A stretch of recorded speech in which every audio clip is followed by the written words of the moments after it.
ഇന്ന് അരുൺ പൂപ്പറമ്പയ്ക്ക് വളരെ എക്സ്ക്ലൂസീവായ ഒരു വാർത്ത ലഭിക്കുന്നു. ഇതുമായി ബന്ധപ്പെട്ട ആ വാർത്തയുടെ വിശദാംശത്തിലേക്കാണ് ഇനി നമ്മൾ പോകുന്നത്. ഒരു സ്പോൺസർ ചില കാര്യങ്ങൾ അരുൺ പൂപ്പറമ്പയോട് വെളിപ്പെടുത്തിയിട്ടുണ്ട് എന്നതാണ്. അരുൺ, നമുക്കറിയാം സ്പോൺസർ ഉണ്ണികൃഷ്ണൻ പോറ്റി എന്നതാണ് ഇയാളെ അറിയപ്പെടുന്നത്. പക്ഷേ ഇയാളൊരു സ്പോൺസർ അല്ല. യഥാർത്ഥത്തിൽ മറ്റുള്ള യഥാർത്ഥ സ്പോൺസർമാരിൽ നിന്ന് പണം വാങ്ങി തട്ടിപ്പ് നടത്തുന്ന ഒരാളാണ്.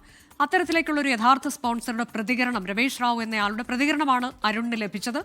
അദ്ദേഹം പറഞ്ഞിട്ടുള്ള കാര്യങ്ങൾ എന്താണ്? ഇതിൽ പാളിയുമായി ബന്ധപ്പെട്ട കാര്യങ്ങളൊന്നും അറിയില്ല. പക്ഷേ അന്നദാനം ഉൾപ്പെടെ പല കാര്യങ്ങൾക്കും പണം നൽകിയിട്ടുണ്ട്.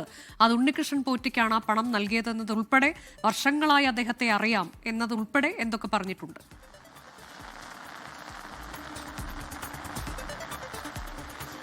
അനുജ, ഉണ്ണികൃഷ്ണൻ പോറ്റിക്ക് ബംഗളൂരുവിൽ ചില സഹായികൾ ഉണ്ടായിരുന്നു. ഈ കുറ്റകൃത്യത്തിൽ ഉൾപ്പെടെ ചില ഉണ്ണികൃഷ്ണൻ പോറ്റിക്ക് സഹായികളായി ചില സംഘങ്ങൾ ബംഗളൂരുവിൽ പ്രവർത്തിച്ചിരുന്നു എന്ന വിവരം നേരത്തെ തന്നെ അന്വേഷണ സംഘത്തിന് ലഭിച്ചിട്ടുണ്ട്.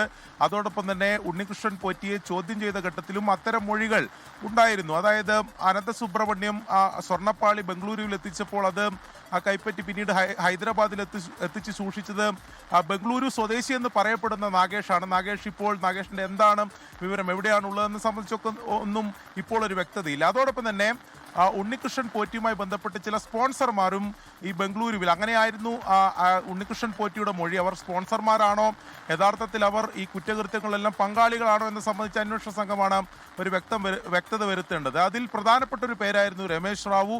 അതോടൊപ്പം തന്നെ മറ്റു ചില സ്പോൺസർമാർ കൂടി ഇവിടെ ഉണ്ടായിരുന്നു. വിനീത് ജെയിൻ, അതോടൊപ്പം ഗോവർദ്ധൻ എന്നു പേരുള്ള സ്പോൺസർമാരൊക്കെ ഉണ്ടായിരുന്നുവെന്ന് ഉണ്ണികൃഷ്ണൻ പോറ്റി തന്നെ മൊഴി നൽകിയിട്ടുള്ളതാണ്. ഈ രമേശ് റാവുവിനെ നമ്മൾ ഇന്ന് നേരിൽ കണ്ട് സംസാരിച്ചു. രമേശ് റാവുവും 13 വർഷമായി ഉണ്ണികൃഷ്ണൻ പോറ്റിയുമായി പരിചയമുള്ള ആളാണ്.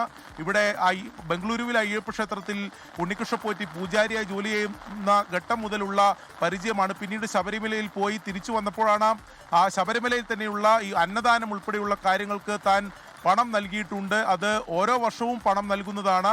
മറ്റു ചില ക്ഷേത്രങ്ങളിലേക്കും ഇത്തരം പണം നൽകാറുണ്ട് എന്നതാണ് രമേശ് റാവു പറയുന്നത്. പക്ഷേ രമേശ് റാവു ഇത്തരത്തിലൊരു സ്പോൺസർ മാത്രമാണോ, അല്ലെങ്കിൽ ഇവിടെ ഈ സ്വർണ്ണപ്പാളി എത്തിച്ച ഘട്ടത്തിൽ ഉണ്ണികൃഷ്ണൻ പോറ്റിക്കും അനന്തസുബ്രഹ്മണ്യത്തിനും എന്തെങ്കിലും സഹായം ചെയ്ത ആളാണോ, ഈ സംഘത്തിൽ ഉൾപ്പെട്ട, ഈ നെക്സസിൽ ഉൾപ്പെട്ട ആളാണോ എന്നതാണ് ഇതിൽ വ്യക്തത വരേണ്ടതുണ്ട്. പക്ഷേ അത് പൂർണ്ണമായും അയാൾ നിഷേധിക്കുകയാണ്. ഈ രമേശ് റാവു നിഷേധിക്കുകയാണ്. ഈ സ്വർണ്ണപ്പാളി ഒരു കാര്യവും തനിക്കറിയില്ല, അത്തരത്തിൽ എന്തെങ്കിലും ഒരു ചർച്ച താനും ഉണ്ണികൃഷ്ണൻ പോറ്റിയും നടന്നിട്ടില്ല.